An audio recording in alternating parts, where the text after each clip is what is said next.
চাঁদপুর থেকে বিশ্ববিদ্যালয়ে সরানোর উচ্চতে কোনো ষড়যন্ত্র হওয়া চাঁদপুরবাসী ঐক্যবদ্ধভাবে রাজপথে নামবে এবং তারা এখানে বিশ্ববিদ্যালয় স্থাপন করে রাজপথ থেকে উঠবে যাদের ঠিকাদারি লাইসেন্স নাই, উল্টাপাল্টা লোক ঠিকাদারি করতে আসে, এদেরকে আপনারা দেখে রাখবেন। এদেরকে হলো বিভিন্ন জায়গায় হলো আপনারা গাছগুলো আছে, এগুলো অনেক খালি আছে, গাছের সাথে হলো ব্যবহার রাখবেন।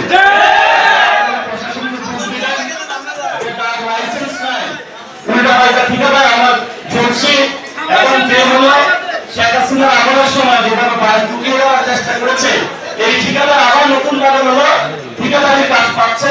এগুলাকে আমরা বেঁধে রেখেছি, আপনারা আসলে জেলে নিয়ে যান, এটা সবাই পারবে না। আর চাঁদপুরে আমরা শুনতে পাচ্ছি আওয়ামী লীগ পুনর্বাসন হচ্ছে, আওয়ামী লীগ পুনর্বাসন বন্ধ করতে হবে। যদি আওয়ামী লীগের প্রতি একটা পীড়িত হয় তাহলে আমরা বলবো আল্লাহ শেখ হাসিনার কাছে চলে যান। কালার এক্সপার্ট এবং ডার্ক স্যাপ সমৃদ্ধ অরিক্স অ্যাডভান্স ডিটারজেন্ট পাউডার, আপনার লন্ড্রি এক্সপার্ট। আমরা আজকে এখানে সবাই কেউ কোনো পার্টি না, আমাদের সবার একটা পার্টি আছে, সেটার নাম হলো ইফতার পার্টি। ইফতার পার্টিতে আজকে সকালে আমি একটা স্ট্যাটাস দিয়েছিলাম, কোনো অপ্রয়োজনীয় কথা বলবো না, আমি প্রয়োজনীয় কথা বলবো। চাঁদপুরের বিষয়ে আমি কিছু প্রয়োজনীয় কথা বলি।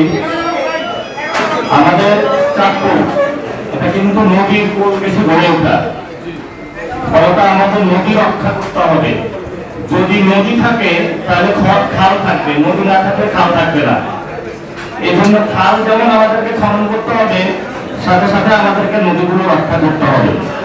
আমাদের যে তিস্তা নদী শুকিয়ে গিয়েছে, পদ্মা, মেঘনা, যমুনা, খুবই ভয়াবহ অবস্থা।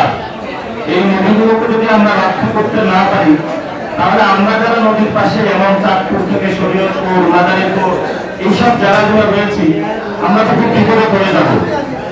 নদী থেকে যখন বালু উত্তোলন করা হয় অপরিকল্পিত ভাবে, তখন মানুষের যে ঘর বাড়িগুলো আছে এগুলো নদীতে ভেঙে পড়ে, তখন মানুষগুলো সেখানে হলো বিভিন্ন জায়গায় আশ্রয় গ্রহণ করে। তো এই জন্য আমরা আশা করবো চাঁদপুরে যারা সবাই সম্পদ ভদ্রলোক আছেন, রাজনৈতিক দলের হোক, সিভিল সোসাইটি হোক, কেউ আমরা নদী থেকে অবৈধ বালু উত্তোলনকে সাপোর্ট করবো না ইনশাআল্লাহ। এবং চাঁদপুরে যদি আমরা সবাই ঐক্যবদ্ধভাবে শপথটা নিতে পারি যে চাঁদপুরের কোন মানুষ নদী থেকে বালু উত্তোলন করবে না অবৈধভাবে, নদীকে শ্রদ্ধা করবে, কারণ এই নদীর উপরে আপনার জীবিকা, এই নদী যতদিন বেঁচে থাকবে ততদিন আপনি বেঁচে থাকবেন। যেই নদী অপরিকল্পিতভাবে বালু উত্তোলন করে, ওর কার্যক্রম নিজের পায়ে নিজের কুড়াল মারে। হয়তো ওনার একটা বাংলো আছে, কিন্তু একটা গরিব মানুষ যার নদীর পায়ে একটা ঘর আছে, ওই মানুষটা কোথায় যাবে? এই জন্য নদীগুলোকে আমাদের রক্ষা করতে হবে। আরেকটি বিষয়, একটা সময় আমাদের অনেক সুনাম ছিল চাঁদপুরের ব্যবসা বাণিজ্য পরিকল্পিত নগরী আকারে, কিন্তু এখানে আমরা অনেক মন্ত্রী পেয়েছি, কিন্তু চাঁদপুরের দিকে নজর দেওয়ার জন্য কারণ হলো চোখটা আমরা খোলা পাই নাই। আগেও নাকি এখানে শিক্ষামন্ত্রী ছিল, এখনো নাকি চাঁদপুরে শিক্ষামন্ত্রী আছে, মন্ত্রী আসে যায়, চাঁদপুরের কোনো শিক্ষার মান উন্নয়ন পরিবেশ আর নিশ্চিত হয় না। চাঁদপুরে যে সরকারি কলেজ থেকে শুরু করে বিভিন্ন স্কুল কলেজগুলো রয়েছে, সেগুলোর মান উন্নয়ন কাঠামোটা আমাদেরকে নজর দিতে হবে। যারা চাঁদপুরের কৃতি সন্তান মানুষের কাছে গিয়ে বলেছেন যে আমি চাঁদপুরের সন্তান, আমাকে ভোট দিয়ে ঢাকায় গিয়ে মন্ত্রিত্ব পেয়ে চাঁদপুরের ওই ভোট ব্যাংক চাওয়ার সময় কথাটা আপনারা ভুলে যাবেন না। বারবার নারীভাবে ফেরত আসতে হবে, শিক্ষা ব্যবস্থার উন্নয়ন করতে হবে। শিক্ষা ব্যবস্থার উন্নয়নে বাংলাদেশের যে নমুনা হচ্ছে, আপনি যদি ওনার দলের পোস্টে থাকেন তাহলে আপনি বিসি হতে পারবেন। আপনি যদি নির্বাচনে পরাজিত হন তাহলে আপনি জেলা পরিষদের চেয়ারম্যান হতে পারবেন। আপনি যদি নির্বাচনে পরাজিত হন তাহলে আপনি সিটি কর্পোরেশনের প্রশাসক হতে পারবেন। দলীয় কোটায় যে নিয়ম, এটার বিরুদ্ধে চব্বিশে সবাই ছাত্ররা আপনারা আন্দোলন করেছিলেন, সেখানে আপনারা বলেছিলেন যে আমরা কোটা না মেধা, কিন্তু এখন বাংলাদেশের সর্ব জায়গায় কোটাতে নিয়োগ হচ্ছে। কোটাতে কারা নিয়োগ হচ্ছে জানেন? বাংলাদেশ ব্যাংকে নিয়োগ হয়েছে এবং বিভিন্ন গভর্নর নিয়োগ হয়েছে সোয়েটার ব্যবসায়ী, এবং উনি হলো একজন ঋণ খেলাপি।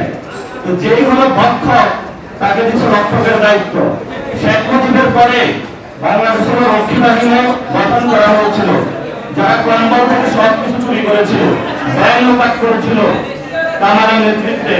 আর বাংলাদেশে এখন তৈরি হচ্ছে রক্ষক বাহিনী। তারা নদীও রক্ষণ করে, তারপরে খালও রক্ষণ করে, মানুষের ব্যবসা প্রতিষ্ঠানে রক্ষণ করে, যেটার বিরুদ্ধে আমরা দাঁড়িয়েছিলাম, বলেছিলাম বাংলাদেশের চাঁদাবাজি সন্ত্রাসী দুর্নীতি আর চলবে না। এতে চাঁদপুরে একটি মেডিকেল আছে, সেখানে মেডিকেলের যে পরিস্থিতি, আমার এক আত্মীয় গিয়েছিল, এখানে সুচিকিৎসার কোনো ব্যবস্থা নেই। চাঁদপুরবাসীর যে অবস্থা, শিক্ষা ঠিক নাই, চিকিৎসা ঠিক নাই, নদীগুলো ঠিক নাই, যারা ব্যবসা প্রতিষ্ঠানে আছেন তারা নিরাপদে ব্যবসা করতে পারছেন না। তাহলে নিরাপদ যদি নগরী না হয় তাহলে আমরা বসবাস করবো কিভাবে? আমরা মনে করি যারা আছেন, আপনি যেই পার্টি হন না কেন, এগুলো যদি আমরা নিশ্চিত করতে পারি তাহলে আসলে আমরা সুন্দর একটা চাঁদপুর গঠন করতে পারবো।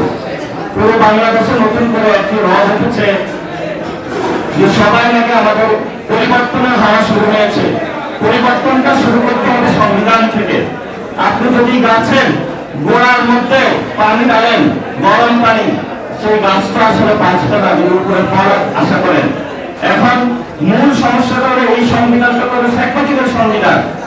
এই সংবিধানটা হলো ভারতীয় সংবিধান, যেই সংবিধানের কারণে আমার 2024-এ অসংখ্য ভাই শহীদ হয়েছে, যেই সংবিধানের কারণে 90 ভাইরা শহীদ হয়েছিল, যেই সংবিধানের কারণে গত 17 বছর বিএনপি জামায়াতের নেতা কর্মীরা সবাই ঘর ছাড়া ছিল, পায়ের মধ্যে গুলিবিদ্ধ হয়েছিল, বেগম খালেদা জিয়াকে বালুর ট্রাক বসিয়ে ওনাকে ভীষণ নির্যাতনের মাধ্যমে হত্যা করা হলো। এই সংবিধান কিন্তু কাউকে রক্ষা করতে পারে নাই। এজন্য আমরা বলেছিলাম এই সংবিধানটা যদি আমরা পরিবর্তন করতে পারি, যদি জুডিশিয়ারি, এক্সিকিউটিভ এবং অ্যাসেম্বলিকে আলাদা আলাদা করে পাওয়ার চেক অ্যান্ড ব্যালেন্স করতে পারি, তাহলে শেখ হাসিনার মতো রাজ্যের স্বৈরাচারী হয়ে উঠবে না। যখনই আমরা এটা বললাম, সবাই এসে বললো, বাবারা তোমরা বেশি কিছু তোমরা এগুলো করা রাখবে না, সংবিধান অনুযায়ী দেশ চলবে। এই সংবিধান তো শেখ হাসিনার সংবিধান, এই সংবিধান তো শেখ মুজিবের সংবিধান। আমরা তো 24-এ গণঅভ্যুত্থান করি নাই শেখ হাসিনা শেখ মুজিবের ভারতের দাদাগিরি অনুযায়ী বাংলাদেশকে চলার জন্য।